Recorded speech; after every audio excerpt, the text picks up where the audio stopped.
नमस्कार दोस्तों, हम शुरू कर रहे हैं ज्वालामुखी के प्रकार में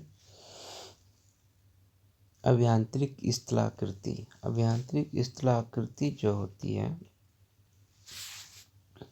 दो प्रकार में होते हैं। एक तो होता है जो भूपटल के ऊपर होता है, पृथ्वी के ऊपर, वो इस प्रकार का आकृति दिखाई देता है। और जो पृथ्वी के अंतः सतह में होता है, पृथ्वी की सतह के अंदर होता है, वो इस तरह की आकृति दिखाई देती है। जिसको हम लोग ये वाली आकृति दिखाई दे रहा है वह अभियांत्रिक स्थलाकृति होता है। जब ज्वालामुखी के उद्गार के समय गैस व वाष्प की तीव्रता में कमी आती है। अब यहाँ पे ये कहना चाह रहा है कि जैसे ये पृथ्वी का सतह है और ज्वालामुखी यानी मैग्मा का प्रेशर ऊपर की दिशा में जब पृथ्वी की सतह से टकराता है तो इतना अधिक प्रेशर नहीं होता है। उसकी जो तीव्रता होती है, वेग होता है, जो इसमें तीव्रता होती है, इसमें कमी की वजह से इसको पूरा भेद नहीं पाता है, जिसकी वजह से ये वाला आकार दिखाई देता है, यहाँ से ये वाला। और जो भेद देता है वो ये वाला इस संरचना दिखाई देता है। तो वही कह रहा है कि मैग्मा धरातल के ऊपर ना के धरातल के नीचे ही, ये धरातल के नीचे ही क्या होता है, नीचे ही धरातल के नीचे ही दरारों आदि में प्रविष्ट होकर जमकर ठोस रूप धारण कर लेते। जैसे ये संरचना है, सील के रूप में हो गया, पेथोलिथिक, लेकोलिथिक के रूप में, यह पृथ्वी के अंदर ही ठंडा होके ठोस रूप धारण कर, इस प्रकार धरातल के नीचे बने स्थल रूप को आंतरिक या अभियांत्रिक स्थल रूप कहते हैं। ये कई प्रकार के, जैसे कि बेथोलिथिक, लोपोलिथिक, वेकोलिथिक, सिल्क डाई के रूप में तमाम प्रकार की संरचनाएं दिखाई देती हैं। इसमें हम लोग पहला देखते हैं बेथोलिथिक। बेथोलिथिक जो होता है ये कह रहा है कि बेथोलिथिक लंबे, असमान तथा उभरे हुए अग्रसेल के आकार होते हैं। ये गुंबद के आकार के होते हैं। ये गुंबद के आकार में संरचना कुछ दिखाई देता है, ये इस तरह से जो इसकी संरचना होती है कुछ इस प्रकार दिखाई देता है।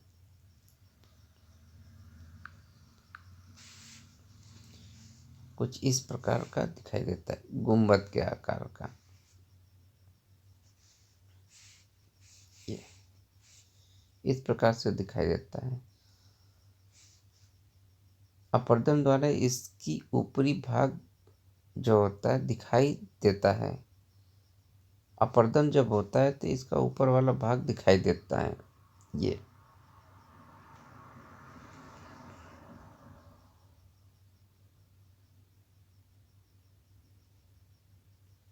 इसका आधार कभी भी नहीं दिखाई देता है।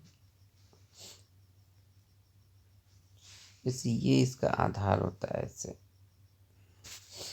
अगर ये सब अपर्दन होता है, कभी कभी ये पूरा अपर्दन होता है, तो ये ऊपर का भाग दिखाई देता है, लेकिन इसका बेस नहीं दिखाई देता है। इसका आधार कभी नहीं देखा जा सकता है। ऊपरी भाग अत्यधिक असमान तथा उबड़ खाबड़ होते हैं। ये क्या होता है, असमान होते हैं इस तरह से। जैसे यहाँ पे कुछ संरचना गुंबदकार का दिख रहा है, यहाँ पे भी है, ये ढाल ऐसे ऐसे दिखाई देते हैं। ये वाली संरचना जो है, इसका अगर किसी कारणवश ये अपर्दन होता है, किसी कारणवश इसका अपर्दन होता है, तो उसके ऊपरी भाग, ये ऊपर वाला जो भाग है ना, ये दिखाई देता है। जैसे ये इस तरह से पेथोलिथिक है। ये अगर इसका अपर्दन होता तो ये वाला भाग दिख सकता है, लेकिन इसका जो बेस होता है वो बेस नहीं दिखाई देता है। बेस जो होता है इसका दिखाई नहीं देता है, जैसे रांची का पठार। आगे हम लोग बढ़ते हैं, इसमें दिखेगा तमाम प्रकार के, इसमें क्या तमाम लोपोलिथिक, फेकोलिथिक, लेकोलिथिक, डाइक, सील, ये लावा का पठार भी दिखाई दे रहा है। इसमें मिश्रित यानी कंपोजिट शंकु भी दिखाई दे रहा है।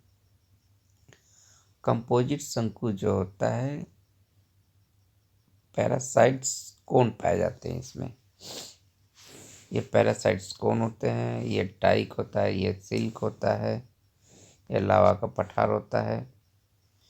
तो इसमें जो बेथोलिथिक होता है ये वाला, ये संरचना जो है बेथोलिथिक, लंबे असमान तथा उभरे हुए अग्निशैल के आकार होते हैं, गुंबद के आकार के होते हैं।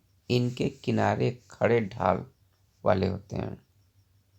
अपर्दन द्वारा ऊपरी भाग तो दिखाई देता है, लेकिन इसका जो आधार कभी नहीं देखा जा सकता है। जैसे रांची का पठार, यह अत्यधिक उबड़ खाबड़ होते हैं। लेथोलिथिक क्या होता है, लेथोलिथिक ये संरचना है,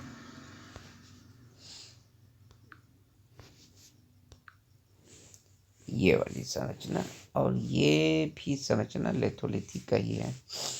लेकोलिथिक जो होता है, मैग्मा निर्मित एक बृहद आकार होता है। ये मैग्मा का बृहद आकार होता है, इस तरह से, ये इस तरह से आकार दिखाई देता है। ये उत्तल ढाल के रूप में दिखाई देता है। ये उत्तल, ये संरचना जो होता उत्तल ढाल की तरह दिखाई दे रहा है।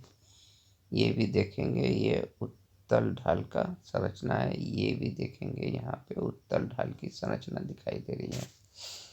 और इसमें ध्यान से देखेंगे तो बीच बीच में एक दरार नुमा दिखाई दे रहा है, वाइट हल्का, ये सीट भी कह सकते हैं इसको। ये इस तरह से इसके बीच बीच में जो दिखाई दे रहे हैं, ऐसे सीट के नुमा दिखाई दे रहा है।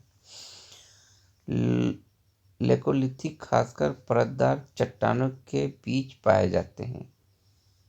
ये जो होता है लेकोलिथिक, परतदार चट्टान होते हैं ना, एक परत, इस पे एक परत ये हो गया, दूसरा परत हो गया, तीसरा परत हो गया, ये परतदार चट्टान जो होते हैं उसी के अंदर पाए जाते हैं। जब लावा का उद्गार होता है तो गैसों के जोर से परतदार सरलों की ऊपरी परत जो होती है उत्तल चाप, कॉन्वेक्स बनती है। यह गुंबद के रूप में बदल जाते हैं। ये देखेंगे गुंबद के रूप में दिखाई दे रहा है, ऐसा ये संरचना गुंबद के रूप में दिखाई दे रहा है। लेकोलिथिक केवल परतदार चट्टानों के बीच में पाए जाते हैं। ये जो होता है परतदार चट्टान, देखिए यहाँ पे एक परत हो गया, एक परत ये हो गया, दूसरा परत ये हो गया, तीसरा परत, ये कई परतों के बीच में परतदार चट्टानों के बीच में दिखाई देता है। जैसे छोटा नागपुर पठारी भाग में एक ऐसे अनेक प्रकार के पाए जाते हैं। नागपुर का जो पठार होता है इसमें अनेक प्रकार की संरचनाएं इस तरह से पाई जाती हैं।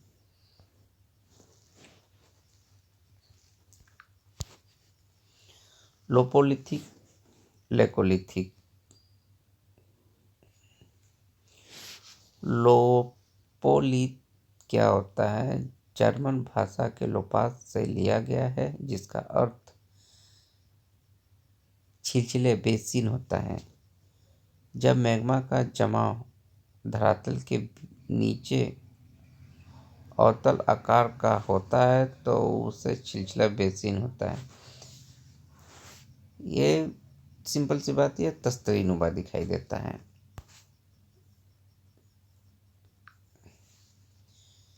ये कटोरे के आकार में, बेसिन के आकार में दिखाई देता है।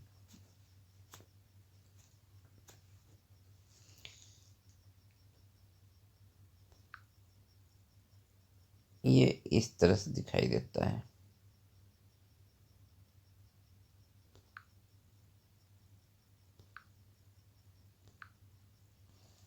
इस तरह से ऐसे दिखाई देता है, यानी कि प्लेट के नुमा, यानी कि आपका बॉल जो होता है ये। तस्तरी आकार का निर्माण होता है। इस आकार को लोपोलिथिक कहते हैं। फेकोलिथिक ज्वालामुखी उद्गार के समय मोड़दार पर्वतों की अपनति अभिनति में मैग्मा जमा होता है। इस प्रकार बने अग्न्यशैल को फेकोलिथिक कहते हैं। अब ये परतदार जैसे ये फेकोलिथिक है। ये संरचना जो होता है फेकोलिक है। ये जो होता है परतदार चट्टानें ये हो गई, ऐसे परतदार चट्टानें होती हैं। इन चट्टानों के बीच में ऐसी संरचना पाई जाती है ऐसे, और जो ऐसी संरचना पाई जाती है ये भाग को बोलते हैं एंटीक्लाइन, और नीचे वाला जो भाग ये इस तरह से है इसको सिनक्लाइन बोलते हैं। इस प्रकार की संरचना को सिनक्लाइन बोलते हैं।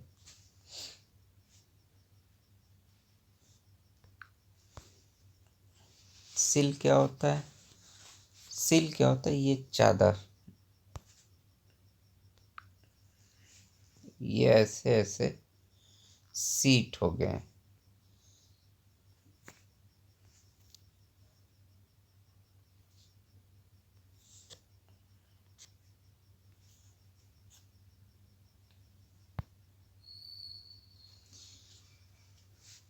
ये कई सीट के मिलने की वजह से सील का निर्माण होता है। कई सीट इस प्रकार से मिलते हैं तो सील का निर्माण होता है। जैसे यहाँ पे ये संरचना देख रहे हैं, यहाँ पे ये संरचना देख रहे हैं। सील परत के रूप में अग्न्यशैल का समूह होता है। यही कह रहा है कि जो शैल होते हैं, पत्थर होते हैं, कई पत्थरों के मिलने की वजह से ये सीट का निर्माण करते हैं। जैसे ये सीट हो गया, और ये परत दर परत जब बढ़ता है तो ये सील का निर्माण कर देता है। जब मैग्मा का प्रभाव होता है तो मैग्मा का जमाव परतदार रूपांतरित शैल की परतों के बीच में होता है। जब इस जमाव की मोटाई अधिक होती है तो उसे सील कहते हैं। जैसे ये सीट की कई परतों में होता है तो उसे सील कहते हैं। पतली सील को सीट कहते हैं। यही कह रहा है, जब एक पतली चादर नुमा दिखाई देता है उसको सीट कहते हैं। सीट की मोटाई कुछ सेंटीमीटर सील की मोटाई क्या होता है? कुछ सेंटीमीटर से लेके कुछ मीटर तक या कई मीटर तक होते हैं, जिनको हम सील कहते हैं।